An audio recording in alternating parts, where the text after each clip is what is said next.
Concerns U.S. military strikes against 19 boats, killing 75. Cambodia is to blame. Bangkok accuses Cambodian soldiers. Rockets streak across the sky of Donetsk as Russian drones track their impact. Ukraine says its forces are...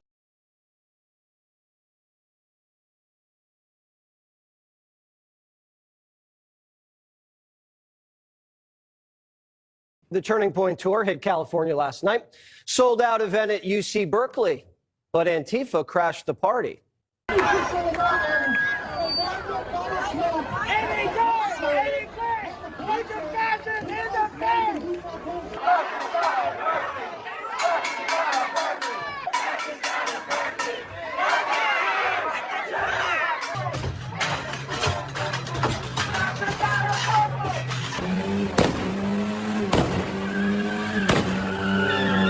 That car backfired on purpose to symbolize Tyler Robinson's gunshot. They didn't send their best. On the front lines, the furries. No death, no KKK, no fascist USA. No death, no KKK, no fascist USA. The faces of evil weren't in costume. They hid behind COVID masks and danced on Charlie's grave. You're dead, homie. You're dead, homie. You're dead, homie. You're dead, homie. You're dead, homie. You're dead, homie. Charlie believed in debate, but these agitators just wanted blood. Break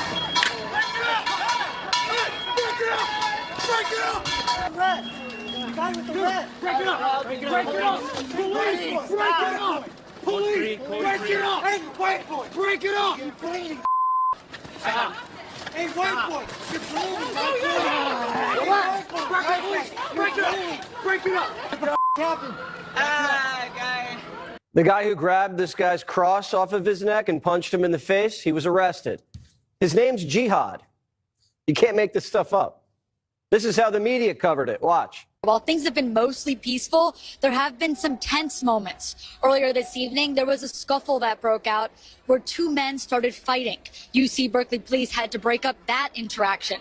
Later, someone was throwing smoke bombs and a car backfired, leading some of the people who were protesting to run away. Those weren't mostly peaceful smoke bombs, and that wasn't an interaction. It was a fist fight.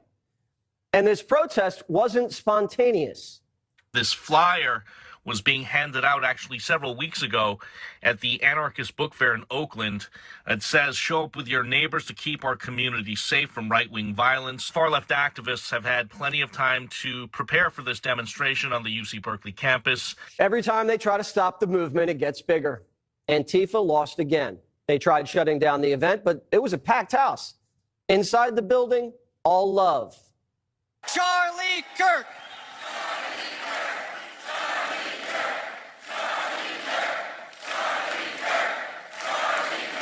This is the best way to confront evil. It works on Antifa militants and on Bobby De Niro. Finally, somebody pushes me into De Niro. De Niro turns around and he's like,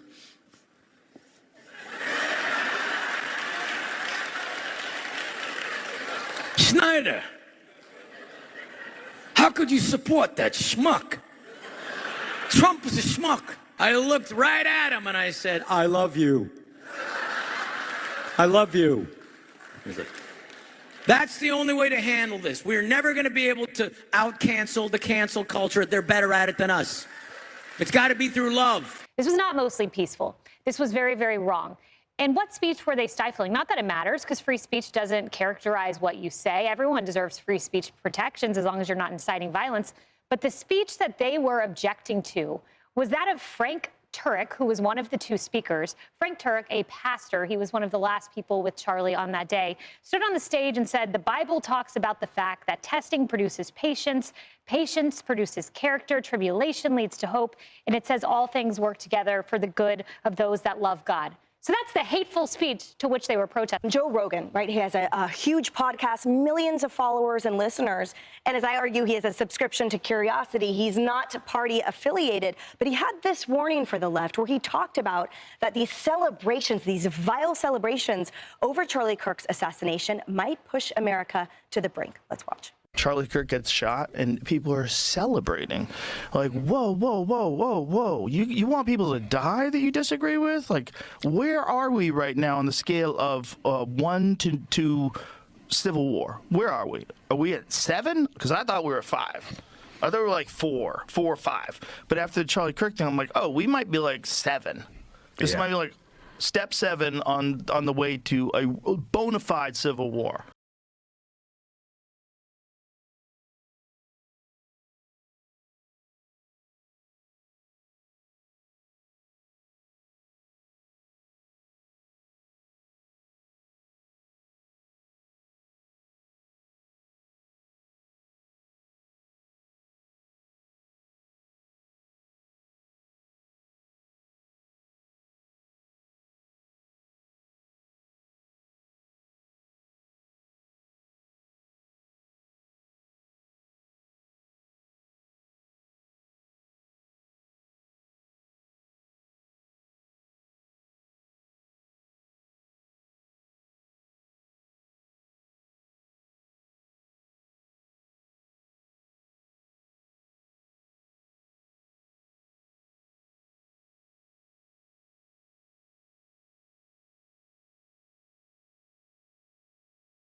Text with Jesus.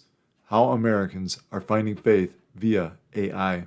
Right next to your shopping, betting, and news apps, you can now click on a variety of new faith apps that offer spiritual experiences powered by artificial intelligence. There is a Bible AI to explore and converse about the good book. On your desktop, Episcobot answers questions about the Episcopal Church. And yes, there's even text with Jesus. I can text questions to Jesus, and he responds, promising a deeper connection with the Bible's most iconic figures, including Satan, although he's only available to premium users. I wanted to text with Jesus. Dear God. Exactly. I'm going to ask Jesus why bad things happen to good people. It uses your name if you want. And my heart aches with yours when you see pain. And cites Bible verses in the answers. And we know that all things work together for good to them that love God. Stefan Peter developed the app. So who am I really texting with when I text with Jesus?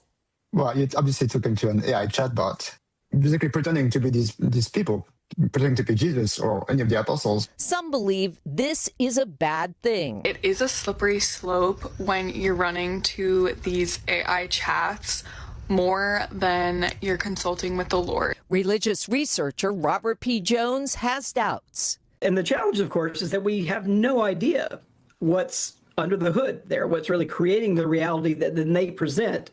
Today, nearly 30% of Americans say they have no religious affiliation, and as many as 15,000 churches are predicted to close this year. So could AI help revive America's religious spirit?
India's expanded anti-conversion law is making it harder for religious minorities to share their faith.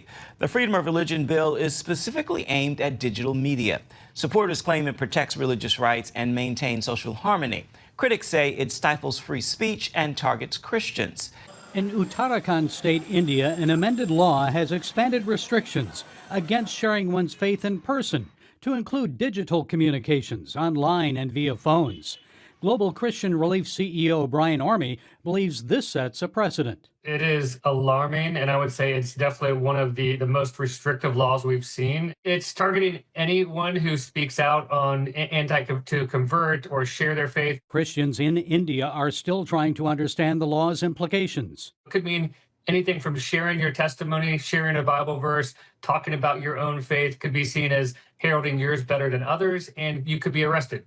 Without any other proof beyond that. Many pastors and evangelists are responding by removing their online content. They're scrubbing their YouTube channels, they're pulling down social media, and many of them are even contemplating whether they need to leave the state. The revised digital anti-conversion law prohibits acts that could be seen as enticing individuals to leave the Hindu faith. It includes like any kind of like easy life that you're giving them, any kind of benefits whatsoever. So it could even be like giving a meal to someone who's hungry in the name of Christ, or even just giving a meal at all. But being a Christian organization could put you at risk completely for forced conversion. Reportedly, individuals arrested and charged with violating the law are presumed guilty until proven innocent, rather than innocent until proven guilty. Orme suggests that makes it difficult for Christians to avoid conviction. Penalties range from fines of up to $12,000 to imprisonment of 3 years or even life. Additionally, the updated law prohibits claiming that one religion is superior to another and bans such digital content, labeling it propaganda. So what does that mean? Specifically, what is considered propaganda and who decides what is and isn't propaganda? That is the whole problem, Gary. And the propaganda could be defined as, again, just sharing your faith. And it really kind of explicitly says touting one faith above the other.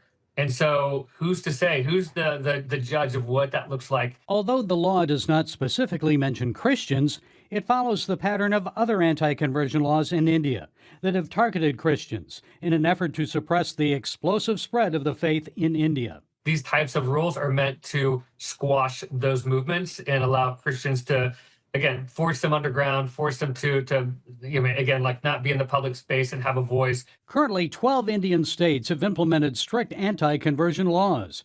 Orme predicts that Uttarakhand's amendment, extending the restrictions to digital media, is likely to set a precedent. I do believe that the other anti-conversion states will take this on, and again, we'll probably see another level of rising persecution, unfortunately, across India. Although sharing one's faith may be challenging for Christians in India, Orme remains confident that believers will continue to share the gospel message throughout the world's largest democracy. I think the church is having to be so much more cautious, so much more aware, but there's still a bold thread that is moving forward to say that these laws will not stop us from worshiping and expressing our faith freely. Increased persecution, often leading to greater church growth.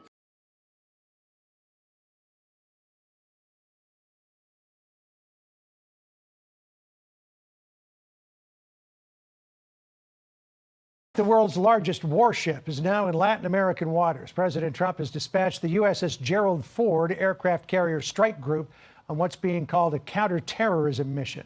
That has prompted a strong reaction from Venezuela. As the U.S. military buildup in the Caribbean continues, Venezuela's defense minister ordered the country's 200,000 soldiers to prepare for war. If they come to touch Venezuela, there you will see a people determined to defend this homeland to the death. Colombia has halted the intelligence it will share with the U.S. This comes a day after Fox News confirmed reports that the U.K. began limiting some of the intelligence it shares with the U.S. in the Caribbean. Both countries have concerns U.S. military strikes against 19 boats, killing 75 people, contravene international law and amount to extrajudicial killings of civilians. We have very strong partnerships with the UK and other countries. Again, nothing has changed or happened that has impeded in any way our ability to do what we're doing, nor are we asking anyone to help us with what we're doing in any realm, and that includes military. The USS Gerald R. Ford, the world's largest warship, is now in Latin American waters after being ordered by the Pentagon to leave its deployment to the Middle East ahead of schedule.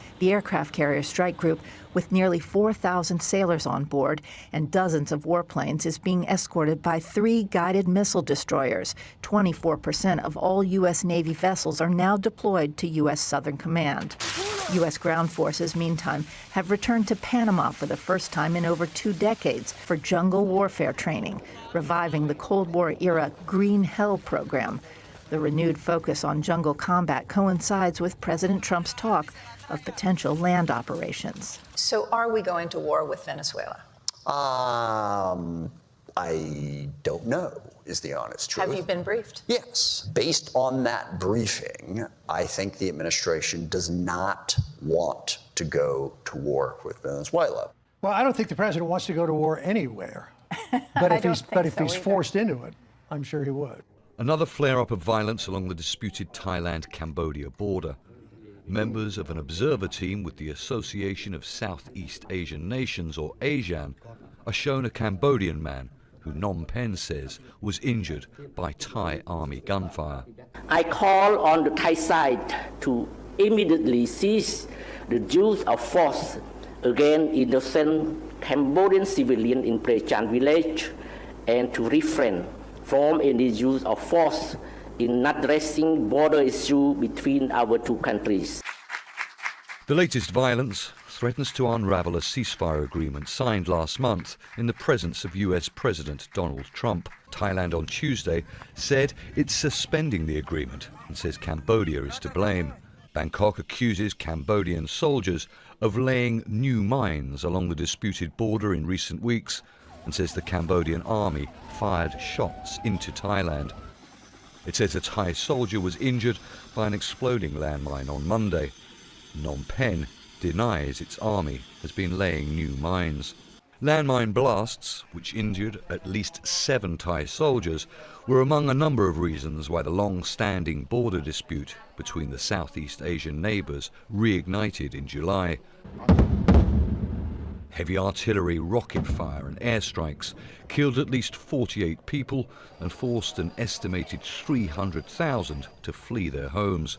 The border dispute goes back more than 100 years to the French colonial period, when ambiguities appeared in an attempt to demarcate the frontier between what was then the Kingdom of Siam and French Indochina that included Cambodia. Concerns are growing whether this latest violence can be contained or will escalate and further threaten the ceasefire agreement.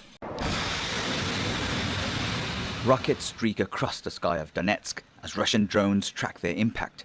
Ukraine says its forces are holding the line near Pokrovsk, but Russia claims it's tightening its grip on nearby Mirnograd.